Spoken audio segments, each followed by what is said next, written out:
all sides. What's the latest? Well, that's right. They really are, Anderson. It was interesting to see Ted Cruz today out campaigning. When he was speaking directly in front of voters, he largely seemed to try to take on a different tone. Gone were any large-scale or direct attacks on his opponents. He really seemed to try to almost connect with voters and commiserating on how nasty this race here in South Carolina has turned. He called it today a circus and said his time for these games are over. But make no mistake about it, this is not a thawing of tensions by Cruz, changing his tone a bit on the campaign trail. Ted Cruz and his campaign are very squarely focused on the opponents here in South Carolina, very squarely focused on taking down Donald Trump. Remember to hit that like button, waging his attack today in different ways. Comment, subscribe, go after Trump in a different way?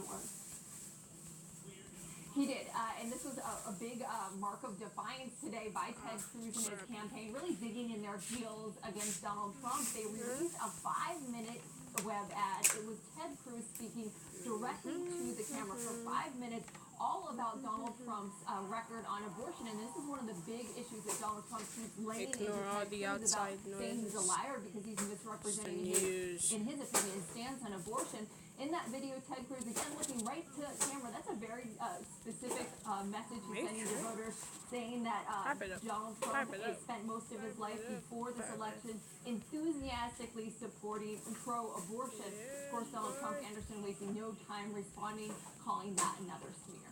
All right, so thanks very much. The question is, how well is Trump's brand of blunt language playing in a state where manners often matter? He put it to the test in the debate over the weekend, and now we've got our first serious polling since then. John King is here breaking it down by the numbers. Trump has a big lead in South Carolina. Should he be concerned about anything? Yes, let's take a look at the numbers. You're right. Let's start with the big lead. In our brand new CNN NYC poll, 38% for Donald Trump, 22% for Ted Cruz, so a 16-point gap at the top. Then you've got Rubio Bush, Carson Kasich. That's a pretty healthy lead. You look at that with just a few days to go, and you think, wow, this is a lock. Here's where Donald Trump has to worry a little bit. In the polls before the debate, Donald Trump was polling at 40%. Post-debate, Anderson, he went down to 31%. Now, Cruz didn't benefit. It was Carson and Kasich who actually got a bounce post-debate, but Donald Trump is coming down after the debate, so even though he has that healthy lead, there are some signs, perhaps, of an opening for the other candidates. And here's one other quick point. Half of South Carolina Republicans say they're locked in. They've definitely decided. 20% are leaning one way, so they're gettable, and 30%, 31% are still deciding, so they're wide open. So if Trump was coming down because of the debate, there is an opportunity for his rivals, but remember, that pretty healthy lead, not that much time. And where does that lead come from for Trump? If you look through, number one, a majority of the voters in South Carolina are likely to be evangelical. Someone was just mentioning Ted Cruz with a direct on-camera appeal saying Donald Trump before this race was pro-choice. Ted Cruz is trying to steal this away. 42% of white evangelicals in South Carolina who say they're likely to vote in the Republican Party primary are for Donald Trump. Almost a 20-point lead, 19 points over Ted Cruz. This is what has the Cruz campaign, frankly, apoplectic, and they can't figure it out, but they can't peel them away.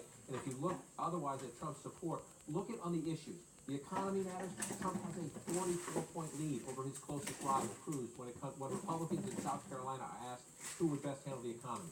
A 35-point lead, who would best handle immigration? 22-point lead, who would best handle ISIS? And 44% Trump leads on who would change D.C. So Trump leads on all the big issues up here. Well, Cruz is second on all these issues, but 44 points change D.C., 44 points in the economy. Yes, on GOP values, just barely makes it.